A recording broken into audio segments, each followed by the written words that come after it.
어, 성령 회방죄에 대해서 사람들이 많이 이야기하죠.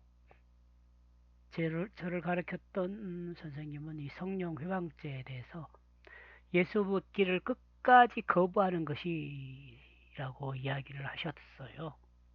근데 저는 조금 생각이 다릅니다. 어, 저기, 이 내용에 대해서는 마태복음 12장 31절하고 마가복음 3장 29절에 이 내용이 나와 있습니다. 용서받지 못할 죄에 대해서 31절 마태복음 12장 31절에 이것을 통하여 나는 너에게 말하고 있다. 무엇을 말하고 있느냐? 그러면 죄의 모든 것을 이것을 통하여 죄의 모든 것을 말한다고 이야기해요. 그리고 저 사람들이 비방하는 말은 용서를 받을 것이다. 그러나 이 성령을 비방하는 말은 용서를 받지 못할 것이다. 하나님 말씀은 하나님의 뜻을 전달하기 위한 도구입니다. 이런 점에서 사람이 하나님이 계시한 그 뜻을 알 수 있는 방법은 성경을 통해서밖에 없습니다. 우리는 하나님 뜻을 가장 정확히 알 수 있는 것은 성경을 통해서 알 수 있습니다. 또 이런 점에서 생각하면 예수님 또한 하나님의 뜻을 전달하는 것입니다. 그러므로 예수님을 하나님 말씀이라고 합니다. 예수님의 역사는 하나님의 뜻을 전달하는 하나님의 구속사입니다.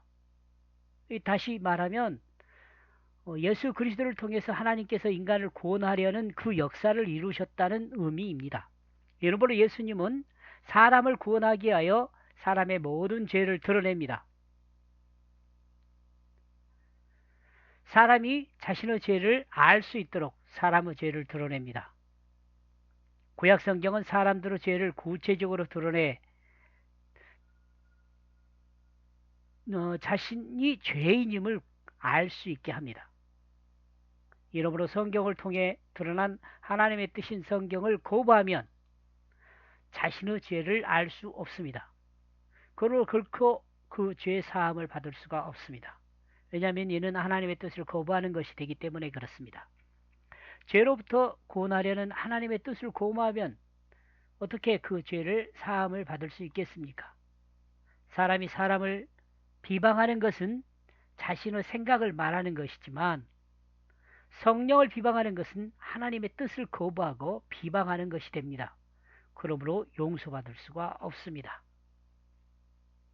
다음 29절 누구든지 성령을 모독하는 자는 영원히 사하심을 얻지 못하고 영원히 죄가 되느니라 하시니.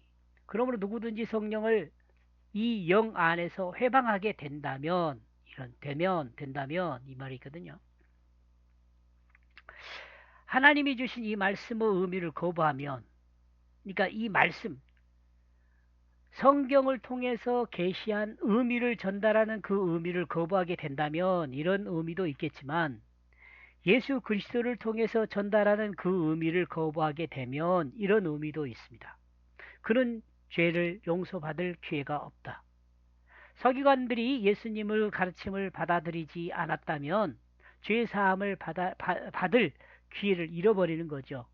예수를 통해서 하나님께서 구원의 역사를 진행하고 계시는데 그 예수를 받아들이지 않는 사람이 어떻게 그 죄사함을 받을 수 있겠습니까? 더더욱 성령을 회방하는 것은 하나님의 뜻을 알아듣지 못하도록 방해하는 것이거든요. 예수 그리스도를 통해서 전달되는 하나님의 뜻을 알아듣지 못하도록 방해하는 것. 또 다시 앞에서 이야기했던 것들을 생각하면 성경 말씀을 통해서 전달하는 그 하나님의 뜻으로 알아듣지 못하게 하는 것. 이것은 성령을 회방하는 거란 말이죠. 이는 인간의 지식으로 하나님의 뜻을 알아듣지 못하도록 방해하는 것입니다. 인간의 지식으로 하나님의 뜻을 알아듣지 못하게 하는 것. 요즘에도 이런 일이 일어날 수 있습니다. 예수님 당시에는 서기관과 바리새인들이 이렇게 했죠. 하나님 말씀을 알아듣지 못하게 백성들을 선동하고 했었습니다. 유대인들을 선동하고 했었습니다. 근데 이 시대의 목회자나 신학자들이 이런 일을 하고 있는 거죠. 하나님 뜻을 알아듣지 못하게 신학이란 이름으로 또는 하나님 말씀을 자기가 하고 싶은 말을 하기 위해서 사용하면서 하나님 뜻과 상관없는 이야기를 하면서도 하나님 말씀이라고 이야기하는 사람들. 그러니까 하나님의 뜻을 알아듣지 못하게 하는 거, 이게 성령 회방죄입니다. 하나님 뜻을 알아듣지 못하게 하는 거. 이런 죄를 지을 수 있는 사람, 가능성이 가장 많은 사람들이 목회자들이죠. 하나님 뜻을 알아듣지 못하게 방해하는 것은 용서받을 수 없다는 거죠. 그는 그 영혼 안에서 사함을 얻지 못한다. 하나님, 예수님께서 저 서기관과 바리새인을 향하여 그렇게 이야기하는 배나 지옥 자식이 되게 만든다. 하나님 뜻을 알지 못하게 만드는 거니까. 자신들도 하나님 뜻을 모르지만 자신들을 통해서 하나님에 대해서 설명하면서도 하나님을 정확히 알아듣지 못하게 설명을 하기 때문에 배나 지옥 자식이 되게 만드는 거죠. 그러니까 예수님께서 서기관과 바리새인을 향하여 뭐라고 이야기합니까? 사탄의 자식이라고 하죠.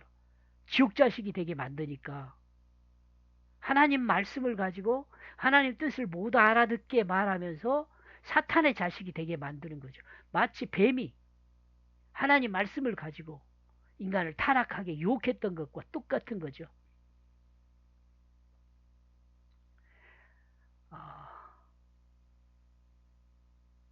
그런데도 만약 이해하지 못한다면 일단 주님의 말씀을 믿어야 합니다. 믿으면 주님의 말씀을 이해할 수 있게 됩니다.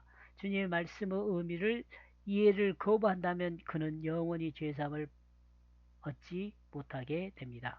그리고 그런 영원한 죄에 대한 책임이 있습니다. 죄사함을 받지 못하는 사람은 그 죄에 대한 책임이 있죠. 즉 죄책이 있는 거죠. 죽음. 예수님의 말씀의 의미를 따라 받아들이지 않는다면 죄사함을 받지 못합니다. 하나님 말씀을 그 의미를 따라 받아들이지 못하도록 방해하는 것은 결코 용서받지 못합니다. 그러므로 성령 회방죄는 하나님 말씀을 하나님의 뜻으로 이해하지 않고 인간의 지식으로 이해하게 만드는 것은 인간이 이해한 하나님으로 하나님 뜻을 방해하는 것은 성령을 회방하는 거죠. 하나님의 뜻을 알아듣지 못하게 하는 것, 이게 성령 회방죄입니다.